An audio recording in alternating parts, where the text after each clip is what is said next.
Hello friends, welcome back to my channel. So today we are going to do again a very important chapter that is agro-based industry from geography.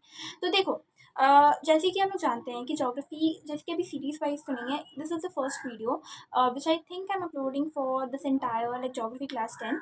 So this agro based which is an important chapter plus a very easy chapter, क्योंकि यहाँ पे आपको थोड़े बहुत facts याद रखने हैं कि कौन सा एग्रो बेस्ड इंडस्ट्री सबसे ज़्यादा कहाँ फ्लरिश करता है, क्यों वहाँ सबसे ज़्यादा फ्लरिश करता है, and you can make your answers and you can write it and you will get marks. In geography, what you get marks is your keywords. So if you write the keywords which I will describe one by one कि एक एक करके हर एक questions related या हर एक topic का keywords I'll share with you. So if you use that in your answers, the teacher, the examiner will will see the keyword, will see that you have written every single keyword out there and will give you the marks. Geography is all about that. So देखो एक एक करके let's start. The first one is sugar industry. अब sugar industry is basically बहुत important industry है India का. And जैसे कि 80% of the world sugar is produced from sugar cane. Sugar जो है वो दो तरीके से प्रोड्यूस किया जा सकता है, या तो उसको शुगर केन से प्रोड्यूस किया जा सकता है या तो शुगर बीट से. 80% जो है वो शुगर केन से होता है, 20% शुगर बीट से होता है. So, which are grown mostly in the temperate zone of the northern hemisphere. अब northern hemisphere का जो temperate zone है यानी कि इक्वेटर और ट्रॉपिक ऑफ कैंसर के बीच वाला जो रीजन है वो वाले रीजन में ज़्यादा करके शुगर केन होते हैं because of it's climatic condition. अभी हम लोग देखेंगे कि इंडिया में भी क्यों एक पर्टिकुलर रीजन में ही ज़्यादा शुगर केन हो रहा है, सेकेंड रीजन नहीं हो रहा है, क्योंकि वो जो एक पर्टिकुलर रीजन है वहाँ पे टेम्परेचर का एडवांटेज है कि optimum temperature south. Why is there is suitability for sugar industry in the south? Because वहाँ पे जो ऑप्टिमम लाइक जो टेम्परेचर होता है वो एक तो टेम्परेट जोन पे लाई करता है. ऊपर से वहाँ का जो टेम्परेचर है वो मोस्टली 20 to 30 डिग्री सेल्सियस पे वैरी करता है. वहाँ पे अच्छा खासा बारिश हो जाता है from the south west monsoon winds and then from the retreating और नॉर्थ ईस्ट मानसून विंड्स. तो इसके वजह से भी का वहाँ पे एक सुटेबिलिटी है कि वहाँ पे शुगर इंडस्ट्रीज काफ़ी अच्छे से फ्लरिश करते हैं.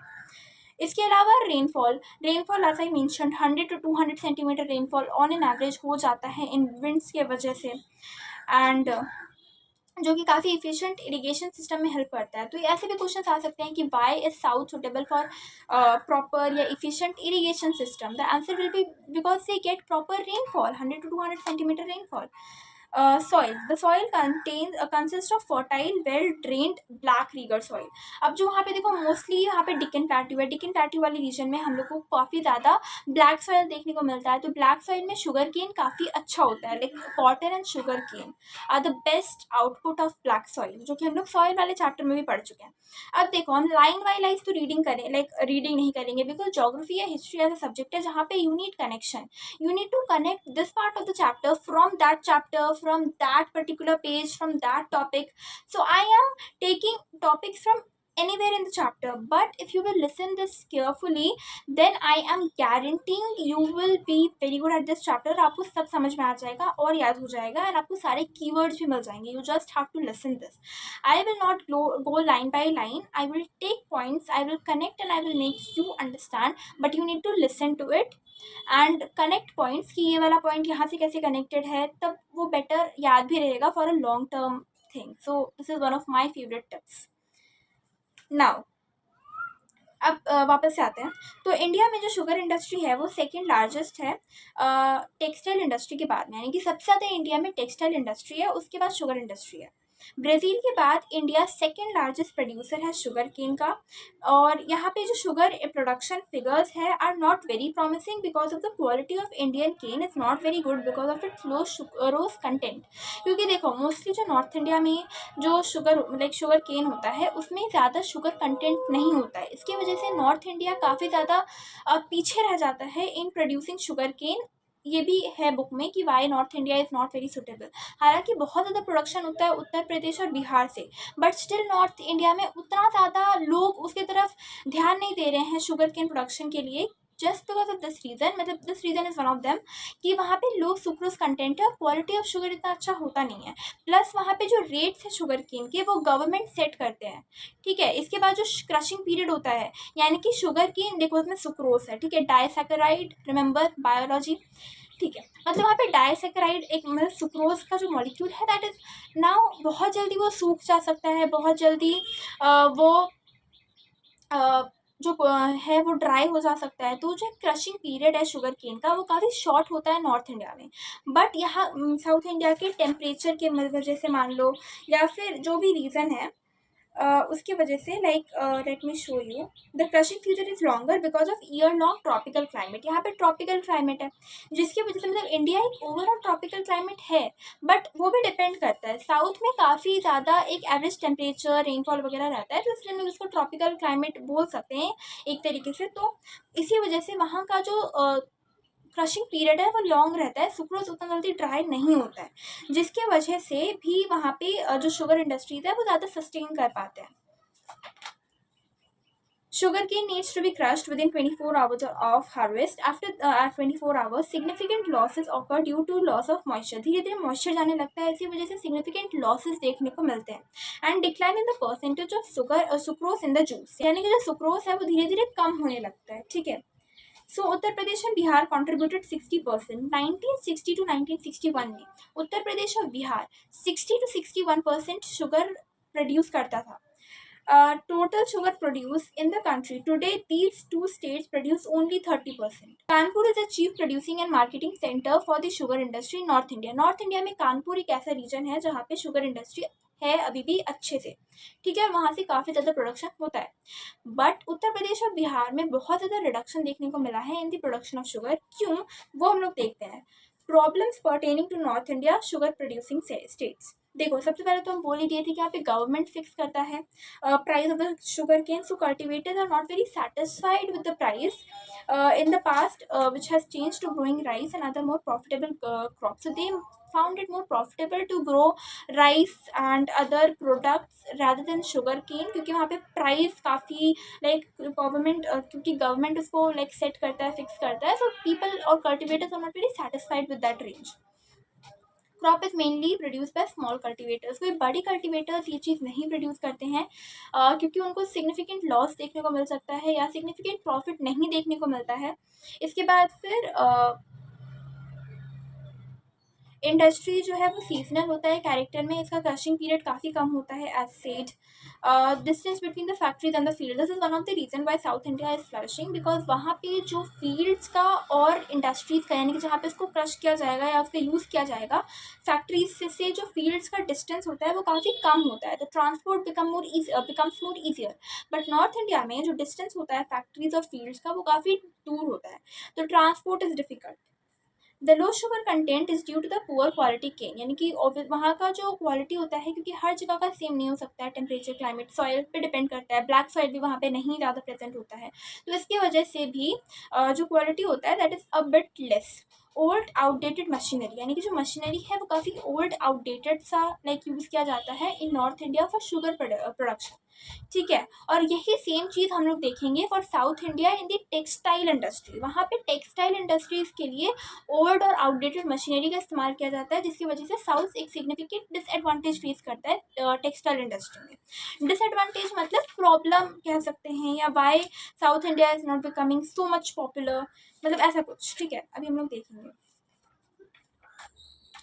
So we learn about the suitability for south for the sugar production, problems pertaining to North India for the sugar production, and अच्छा एक और चीज़ कि production of sugar cane South India में अच्छे लाइक मॉडर्न मशीनरी और irrigation system से किया जाता है, तो इसके वजह से भी वहाँ पे अच्छे से लाइक शुगर प्रोडक्शन होता है। Sugar lobby in Maharashtra is responsible for large capital investment for this industry. Sugar lobby की बेसिकली फील्ड्स होता है, हम लोग कह सकते हैं। Sugar lobby is basically made up of individuals और firms employed by the sugar cane industry, यानी कि वो फर्म्स बोल लो या फिर एम्प्लॉयड एक, ठीक है, जो लोगों के लिए लिया जाता है, वो act on behalf of this industries to influence government policies actions, तो वो और एक्शंस वगैरह को भी करते हैं। तो जो शुगर लॉबी है यानी कि फर्म्स वगैरह जो इंडिविजुअल्स या फिर फैक्ट्रीज खरीदते हैं and then they use it and then they popularise या फिर वो एक्शंस करने के लिए बोलते हैं to the government and things like that, जिसकी वजह से जो सेल है या ट्रांसपोर्ट है इस पे अच्छे पॉजिटिव अफेक्ट हो सकते हैं, तो उसकी वजह से प्रॉफिट काफ़ी ज़्यादा होता है, तो वो काफ़ी ज़्यादा कैपिटल इन्वेस्टमेंट प्रोवाइड करता है। इसीलिए साउथ का एक ये भी एडवांटेज है, मोस्टली ये महाराष्ट्र में होता है, ठीक है। तो reason for the localisation of sugar industry in Bihar and Uttar Pradesh, अभी भी 30% शुगर इंडस्ट्री जो है वो बिहार या उत्तर प्रदेश में है, 30% जहाँ से शुगर प्रोड्यूस होता है। तो क्यों नॉर्थ इंडिया में वो रीजन तक ही वो लोकलाइज्ड है? What is the reason for that? Large quantity of sugar cane is produced in this belt, यानी कि इस बेल्ट में, जो सब ट्रॉपिकल बेल्ट बोल रहे हैं, या फिर जो इस रीजन में काफ़ी ज़्यादा शुगर केन प्रोडक्शन हो पाता है, तो this is one of the reason. And then coal reserves from Jharkhand are a steady source of power, Jharkhand से कोल रिजर्व्स, इसीलिए देखो Tata iron and steel industry is also in Jharkhand, why? Because they get coal from Jharia. So coal बोलो, शिंकुन से iron ore, ये सब की वजह से भी वहाँ पे इंडस्ट्रीज फ्लरिश करती है, ठीक है। तो I hope you understood till here. जो फ्लैट टेरेन होता है वो ensure the flat terrain ensures a good transport network of road and rail. तो उत्तर प्रदेश में या बिहार में जो ट्रांसपोर्टेशन सिस्टम है वो भी इफ़िशियंट है, क्योंकि देखो नॉर्थ इंडिया में काफ़ी ज़्यादा हाईलैंड वगैरह वगैरह है, तो इसी वजह से भी वहाँ पे जो ट्रांसपोर्टेशन सिस्टम है वो काफ़ी अच्छे से नहीं हो पाता है, क्योंकि रेलवे ज़्यादा लाइक कॉर्नर तक नहीं जाते हैं, या फिर बहुत ज़्यादा रज्ड टेरेन की वजह से वहाँ पे ना ही कल्टीवेशन हो पाता है, ना ही वहाँ पे ट्रांसपोर्ट अच्छा हो पाता है। Skilled labour is easily available as this states are densely populated. तो अब उत्तर प्रदेश और बिहार डेंसली पॉपुलेटेड है, जिसकी वजह से यहाँ पे स्किल्ड लेबर भी काफ़ी इजीली मिल जाते हैं। तो ये था अबाउट दी शुगर इंडस्ट्री कि कहाँ पे प्रोडक्शन होता है, क्यों होता है वहाँ पे प्रोडक्शन, जहाँ नहीं होता है वहाँ क्यों नहीं होता है, ठीक है। Significance of the sugar industry, अब शुगर इंडस्ट्री का सिग्निफिकेंस क्या है अगर हम लोग एक ओवरऑल पर्सपेक्टिव के बारे में बात करें तो in India almost 3 lakh people are employed with the help of sugar industry, ठीक है। तो ट्रांसपोर्ट हो गया या फिर कल्टीवेशन हो गया, सेलिंग हो गया, ये सबको ऐड कर लिया जाए तो जाके 3 लाख पीपल जो है वो इस इंडस्ट्री में एम्प्लॉयड है, इसलिए भी ये बहुत इंपॉर्टेंट है। इसके अलावा शुगर इंडस्ट्री सक्सेसफुली एक रूरल इकोनॉमी बनता है, बहुत एरियाज में जहाँ पे शुगर प्रोड्यूस होता है वहाँ पे रूरल इकोनॉमी के लिए भी काफ़ी एक अच्छा चीज़ है कि वहाँ पे लोग उसको प्रोड्यूस करके and then they can use it for the increase in their economy, mainly in rural areas. So it has done so by commercially utilising the agricultural resources to meet the large domestic demand for sugar. Even sugar का demand बहुत ज़्यादा है, तो वो जो domestic demand है sugar का उसको फुलफिल करने के लिए भी तो इकोनॉमिक वो चाहिए कि वहाँ पे प्रोडक्शन हो। The industry help in the generation of energy, energy generation में हेल्प करता है बिकॉज इसके जो बाय प्रोडक्ट्स होते हैं उसका भी इस्तेमाल करके, तो बाय प्रोडक्ट्स भी काफ़ी ज़्यादा इसका यूज़फुल होता है। बाय प्रोडक्ट्स क्या क्या होता है? सबसे पहला है बेगैस। अब बेगैस देखो ऑब्वियसली जब उसका जूस निकाल लिया जाएगा, उसका सुक्रोज पार्ट निकाल लिया जाएगा, तो जो रेसिड्यू बचेगा, फाइब्रस रेसिड्यू, ड्राई रेसिड्यू जो बच रहा है उससे after the extraction of juice the bagasse is used for manufacturing paper, उससे पेपर, कार्डबोर्ड ये सब बनाया जा सकता है, ठीक है। तो इसीलिए भी शुगर इंडस्ट्री उसके बाय प्रोडक्ट्स के लिए भी, क्योंकि कार्डबोर्ड का बहुत इंडस्ट्री है, लाइक बहुत सारा लाइक अमाउंट में कार्डबोर्ड यूज़ होता है, पेपर यूज होता है, तो उस इसलिए भी ये इंपॉर्टेंट है कि उसके बाय प्रोडक्ट्स को भी हम लोग यूज़ कर सकते हैं। इसके बाद है molasses. Molasses is basically a dark coloured syrup, तो जो जूस निकल गया, ठीक है, सुक्रोज पार्ट, उसके अलावा एक black colour syrup kind of thing भी निकलेगा, जो कि प्लास्टिक या synthetic fibre, rubber, chemical, synthetic rubber या फिर केमिकल, ठीक है, इंडस्ट्रियल पावर एनर्जी देने में हेल्प करता है, अल्कोहल बनाने में हेल्प करता है, drum fertilisers and cattle fields. So in all these things molasses is important. Now press mud का इस्तेमाल किया जाता है शू पॉलिश के लिए, कार्बन पेपर के लिए, क्योंकि ऑब्वियसली इसमें कार्बन भी तो है, तो उससे वो सारी चीज़ एक्सट्रैक्ट करके तो उसको बोला जाता है press mud. Now research and development चल रहा है new hybrid sugar cane produce करने के लिए, बहुत सारे अलग अलग एरियाज़ में नए वेराइटीज़ जो कि राइप कर सकते हैं different time of the year में, या फिर जिनका क्रशिंग पीरियड लॉन्ग हो, ठीक है। तो ये बहुत सारे कल्टिवेटर्स के लिए हेल्पफुल हो सकेगा जो लोग शुगर प्रोड्यूस नहीं कर पाते हैं due to some natural reasons. तो हो सकता है कि वो हाइब्रिड प्लांट में वो कैरेक्टरिस्टिक्स हो जो उस टेम्परेचर को या उस रेनफॉल को या फिर उस क्लाइमेट को सस्टेन कर ले। Efforts to bring about optimum use of by products, और इवन बाय प्रोडक्ट्स का जितना ज़्यादा से ज़्यादा यूज़ हो सकता है उतना यूज़ किया जाए, इसके लिए भी रिसर्च और डेवलपमेंट चल रहा है। टेक्सटाइल, अब आते हैं टेक्सटाइल जो कि लार्जेस्ट है लाइक इंडिया में टेक्सटाइल इंडस्ट्री। तो सबसे पहले जो फर्स्ट कॉटन मिल बना था इंडिया में वो हम लोग को पता है 1851 में मिला था बना था। तो Mumbai had an advantage of humid climate sustainable for spinning. Mumbai में एक एडवांटेज है कि वहाँ का जो वेदर है वो काफ़ी ह्यूमिड वेदर है, तो वहाँ पे स्पिनिंग काफ़ी इजीली हो सकता है, क्योंकि अगर ड्राई रहता तो वो टूट जाते। इसीलिए एक ह्यूमिड टाइप ऑफ क्लाइमेट है जो कि अच्छा है स्पिनिंग के लिए। And through its port was able to import machinery from the United Kingdom, और इवन मशीनरी हम लोग इजीली ला सकते थे यूके से उस टाइम पे। तो इसी वजह से पोर्ट भी वहाँ पे था, Mumbai port. We all know, we have read it in transport system, मतलब वो वाले चैप्टर में, कि मुंबई काफ़ी ज़्यादा हेल्पफुल है, वो एक नेचुरल आर्बर पे बना हुआ है, और वो डेली का इन केमिकल्स और ये सब चीज़ों में आयरन और वगैरह को इम्पोर्ट एक्सपोर्ट करवाने में काफ़ी ज़्यादा हेल्प करता है। तो इवन उस समय पे ये चीज़ हुआ करता था। The yarn was exported to China. Mumbai was a leading center for the textile manufacturing in India till competition from Ahmedabad gained momentum in around 1930। यानी कि मुंबई एक बहुत ही अच्छा सेंटर हुआ करता था टेक्सटाइल के लिए until जब उसका कंपटीशन अहमदाबाद से हुआ 1930 में। ये 1851 में बना, लेकिन 1930 में जब अहमदाबाद एक टेक्सटाइल इंडस्ट्री के फॉर्म में बाहर आया, तो उस केस में वहाँ पे बहुत ज़्यादा अमाउंट में और अच्छे टेक्सटाइल इंडस्ट्रीज स्टेबलाइज किए गए। The problem of the cotton industry began with the partition of the country in 1947. India lost about 81% of the irrigated cotton. तो जब 1947 में डिवीजन हुआ, तो उस टाइम पे इंडिया जो क्रॉप कल्टीवेट किया था, they lost their 81% irrigated cotton in that division, India. Lands mostly in West Punjab, तो वेस्ट पंजाब वाले रीजन में, जो कि बट के पाकिस्तान के पास चला गया। And 39% cotton yield and 30% of the market to Pakistan.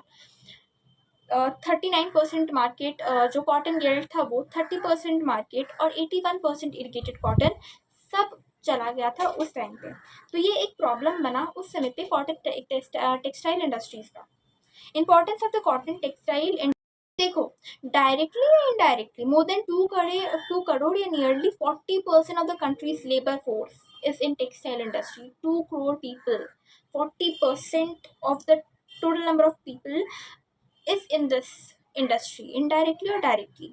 India is the third largest cotton textile manufacturing country of the world, यानी कि third largest cotton manufacturing industry है, manufacturing country है, and it is third largest exporter of cotton textile after Japan and USA। USA और Japan के बाद third largest cotton textile exporter भी है। तो देखो, महाराष्ट्र में मुंबई में काफ़ी अच्छे से होता है, गुजरात में अहमदाबाद में, मध्य प्रदेश में ग्वालियर और इंदौर में, even in Bhopal and Ujjain, Tamil Nadu में चेन्नई, कोयम्बटूर और मदुराई, यहाँ पे कॉटन टेक्सटाइल इंडस्ट्री काफ़ी फेमस है। Uttar Pradesh is basically Kanpur and Agra, West Bengal Kolkata and Howrah. तो इन जगहों पे कॉटन टेक्सटाइल इंडस्ट्री काफ़ी फेमस है। अब देखो एक एक करके, अब सबसे पहले लोग पढ़े कि मुंबई में बहुत अच्छा होता था कॉटन, क्यों? Why Mumbai and Gujarat were the forerunners of the Indian cotton textile industry. Now currently या presently Gujarat is the largest producer of raw cotton with 33% of overall cotton production in the country. 33%, ठीक है। And वो export करता है 60% of fibre, 60% fibre export करना और 33% cotton और textile industry like cotton production करना। So there are so many large fabric processing units, almost 600 large processing units, and Ahmedabad is also known as the denim capital of India, क्योंकि Gujarat produces 65% of the denim fabric in the country। 65% denim fabric India में produce करता है Gujarat. Maharashtra surpasses all other states in the development of cotton textile industry. It produces 40% milk cloth and 11% yarn of India। तो 40% milk cloth और 11% yarn of India जो है वो मुंबई ही करता है। तो मुंबई जो है वो कॉटन टेक्सटाइल इंडस्ट्री में काफ़ी अच्छे हैं। And then Gujarat is also in textile industry and even in denim market. About 3 lakh workers are engaged in this industry in Maharashtra. Mumbai is the largest center of India, having 63 mills। तो यहाँ पे मुंबई सबसे ज़्यादा largest centre है जहाँ पे 63 mills हैं। Out of Maharashtra total of 122, तो सिर्फ मुंबई में 63 है और पूरे महाराष्ट्र में 122 मिल्स हैं। Mumbai is rightly called the Lancashire of India, यानी कि मुंबई को, इसकी इसको डेनिम कैपिटल बोला जाता है, इसको लैंचेसाइड ऑफ इंडिया बोला जाता है। This region has the black regur soil, तो देखो इसका क्यों एडवांटेजेस क्या है मुंबई का। So basically it is located mostly in the Deccan plateau region, so that is why it has huge amount of black rigor soil, and cotton is very good grown in black soil. तो अब देखो यहाँ पे फिर excellent ports और harbour facilities है, बहुत अच्छा हार्बर फैसिलिटीज़ है जो कि एक्सपोर्ट सिस्टम को काफ़ी ईजी बनाता है। Then there are adequate means of transport by roads, rails within the country, within the city as well, तो मुंबई में खुद। इसके अलावा ह्यूमिड क्लाइमेट जो है वो यान या स्पिनिंग फेवर करता है and things like that. Plentiful supply of soft water obviously वहाँ पे प्लेंटीफुल सप्लाई है, जो भी is very useful in the textile, specially cotton textile industry. Cheap power जो है वो Tata hydro electric system at Bhivpuri से उन लोगों को मिल जाता है, तो भिवपुरी, कोयना, महाराष्ट्र, इन जगहों से specially from the Tata hydro electric system they get the electricity. Gujarat has 2 hydel, Gujarat को भी हाइडल पावर मिलता है from the Ukai and Sardar Sarovar, hydro electric power बोल सकते हैं। सो अबंडेंट सप्लाई ऑफ स्किल्ड या अनस्किल्ड लेबर भी कंट्री में अवेलेबल है, जो भी काफ़ी अच्छा है। इसके अलावा कोलकाता, अब देखो हम लोग पढ़े कि महाराष्ट्र और गुजरात काफ़ी ज़्यादा फेमस है। तमिलनाडु, मध्य प्रदेश और उत्तर प्रदेश का सिमिलर रीजन है कि वहाँ पे सॉफ्ट वाटर प्रेजेंट है, वहाँ पे हाइड्रो इलेक्ट्रिक पावर का अच्छे से सप्लाई है, वहाँ पे ब्लैक साइड मिल जाता है अच्छे से, ठीक है। अनस्किल्ड या स्किल्ड लेबर है वहाँ पे, ट्रांसपोर्ट सिस्टम अच्छा है, तो ये सारा जो चीज़ है ये सब इंक्लूडेड है। But Kolkata, why is Kolkata in spite of not being a very good producing center, like Kolkata is an important textile producing center, but even after not having so much locational advantages, मतलब locational advantages तो है ही, पर जैसे कि black soil यहाँ पे उतना ज़्यादा नहीं है, और इन सब के बावजूद भी Kolkata is a very important producer. Why is that? So Kolkata has sufficient power supply due to the close proximity Jharia and Raniganj coalfield, तो रानीगंज या फिर झरिया कोलफील्ड से जो कोल मिलता है, that is one of the advantage कि वहाँ से इलेक्ट्रिसिटी का प्रोडक्शन हो जाता है। एंड देन ह्यूमिड क्लाइमेट है यहाँ पे which also favour spinning. Efficient transport system काफ़ी अच्छा है अपने, with in the city, with in the state. Plentiful supply of salt water from the Hooghly River, so that is also one of the reason. And Kolkata port is also an advantage when it comes in procuring raw material and distributing finished goods. तो raw material का procuring यानी कि बाहर से raw material लेके आना है, export करना finished goods के लिए, यहाँ पे जो port है कोलकाता port है। इसके अलावा another port is there, Haldia port है, ठीक है। तो हल्दिया और कोलकाता पोर्ट से most of the transportation happens. Cotton textile industry in the south, अब देखो साउथ में शुगर इंडस्ट्री तो काफ़ी सुटेबल है, टेक्सटाइल इंडस्ट्री का क्या हाल है। अब देखो कि साउथ में जब हम लोग बात करें तो Tamil Nadu is one of the forefront state जिसमें काफ़ी अच्छा प्रोडक्शन होता है,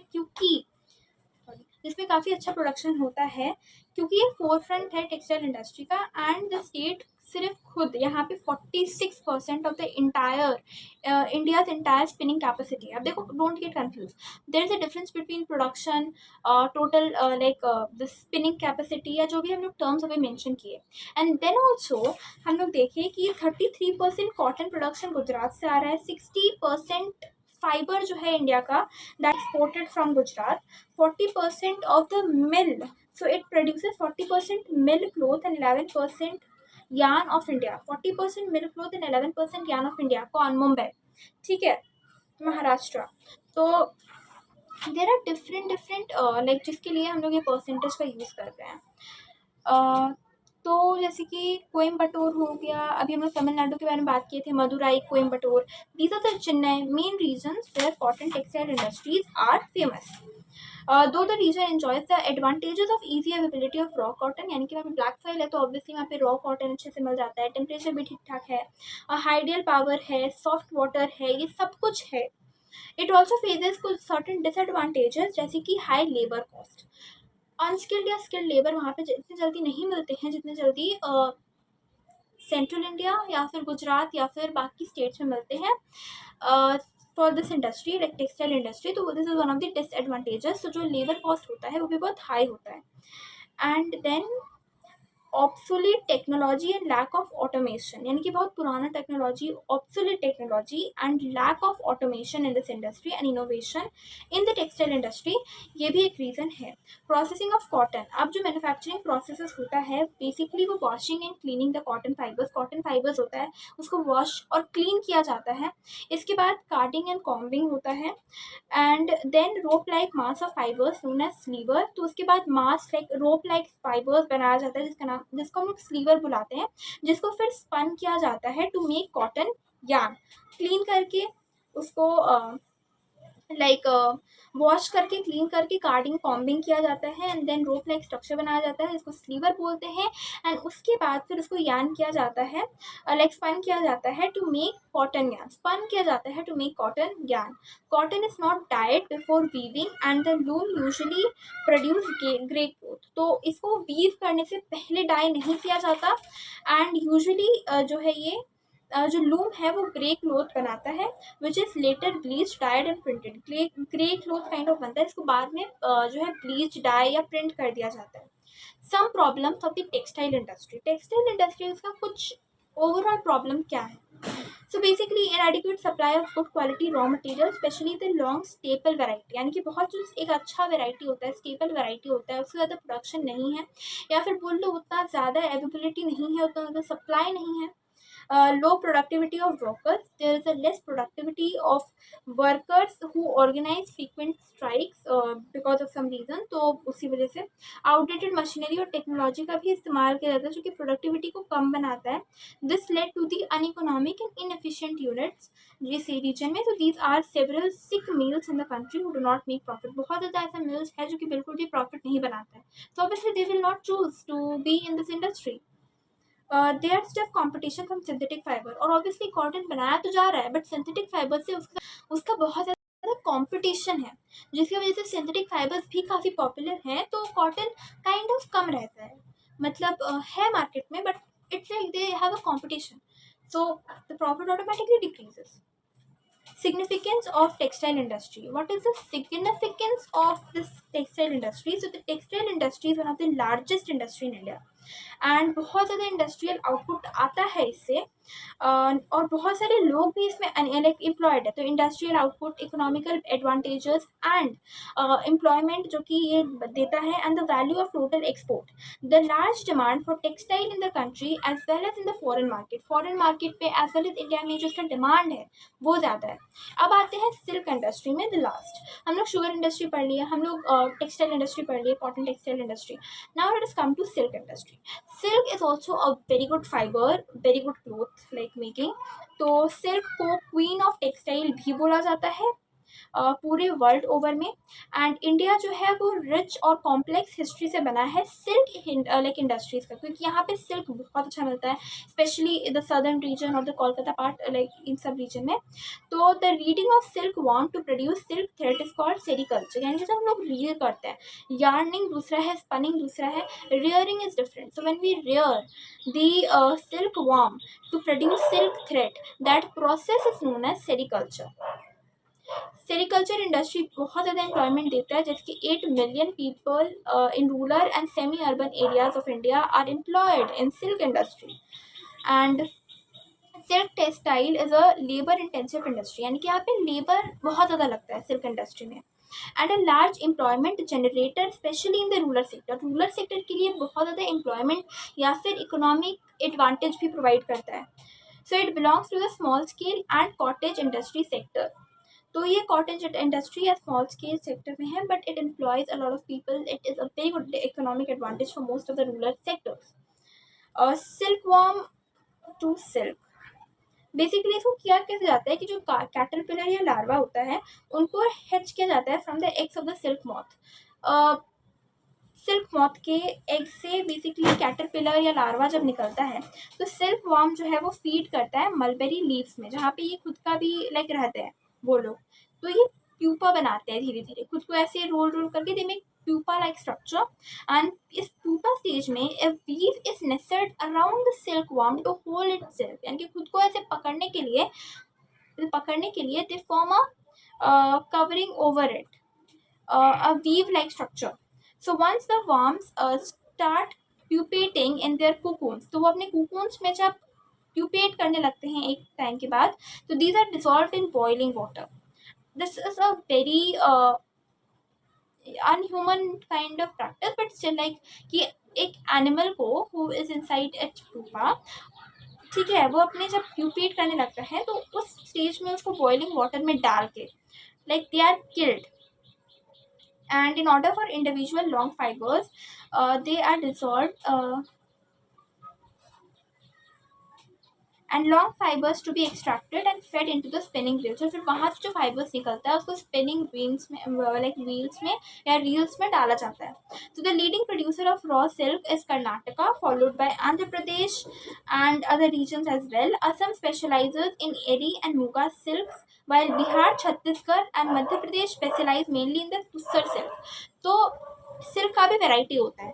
अब जो सिल्क बिहार, छत्तीसगढ़, मध्य प्रदेश ये सेंट्रल वाले रीजन में ज़्यादा प्रोड्यूस होता है उसको तुसर सिल्क बोलते हैं, और असम वाले रीजन में ज़्यादा करके एरी या म्यूगा सिल्क मिलता है. इसके बाद है reasons for prevalence of silk industry in Bengaluru Mysuru reason.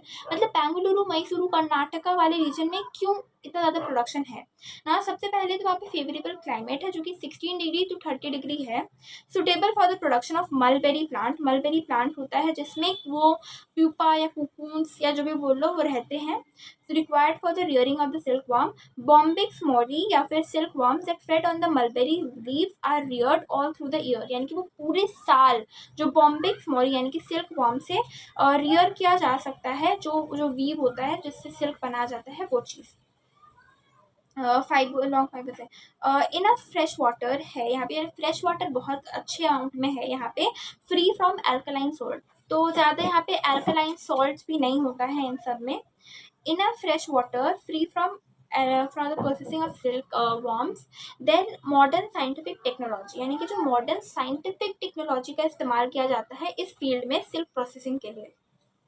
The people are skilled in this art, यानी कि वहाँ के लोग भी इस आर्ट में काफ़ी अच्छे हैं, स्किल्ड हैं. And sericulture provides an important source of employment to a large number of people. इसीलिए कर्नाटका भी इसको सीरियसली लेते हैं.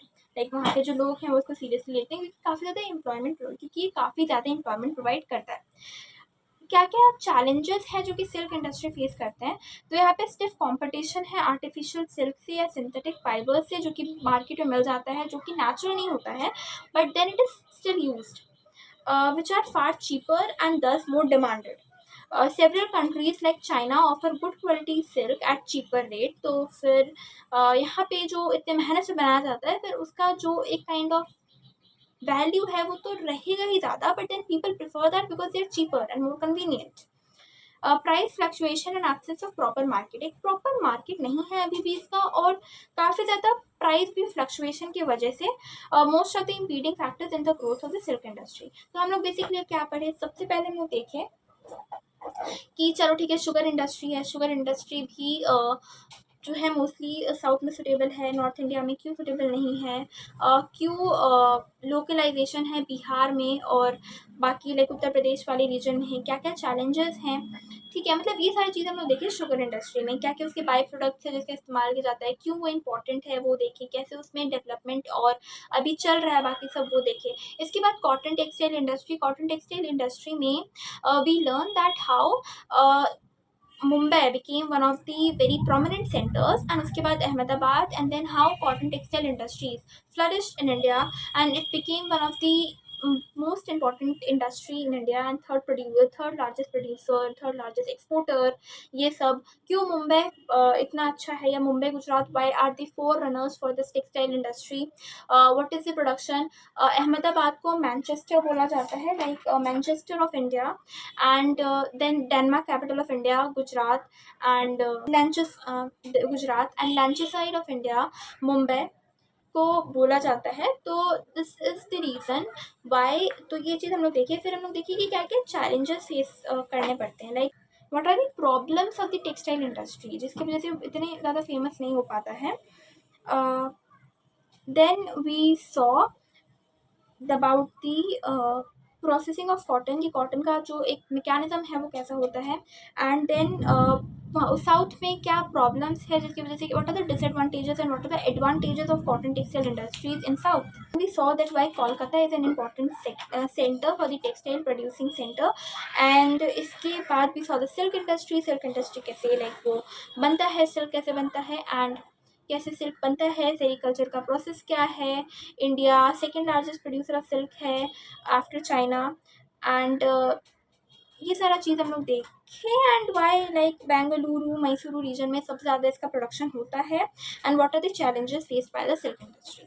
सो hope you understood, this was for the chapter. जितने भी कीवर्ड्स थे, जो भी लाइक हम बोले थे, all where keywords because I do not go line by line. Whatever I said, bombyx mori in silk industry, या फिर एडिक्वेट टेम्परेचर, एडिक्वेट रेनफॉल, ये सब जो है वो कीवर्ड्स है। अगर आपको आंसर फ्रेम करना है और आप ये सारे वर्ड्स यूज़ करते हैं, जैसे कि अगर पूछा गया कि what are the challenges of silk industry, तो you can write that proper market नहीं है, प्राइस फ्लक्चुएशंस होता है। एंड इसके अलावा जो सिल्क इंडस्ट्री के लिए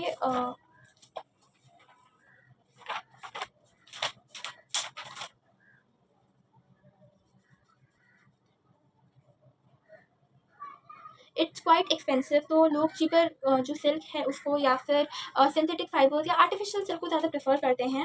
एंड चाइना काफ़ी अच्छा ऑफर लाइक देता है चीपर रेट में, ऑफर गुड क्वालिटी सिल्क, तो इसकी वजह से भी दीज आर द चैलेंजेस। इसके अलावा enough like Bengaluru Mysore region में क्यों है, तो enough fresh water, bombyx mori का प्रोडक्शन जो कि सालों भर हो सकता है, फेवरेबल क्लाइमेट, ठीक है। ये सारा जो चीज़ है, this is all the keywords जिसका आप लाइक कर सकते हैं, on then you can make your own answers.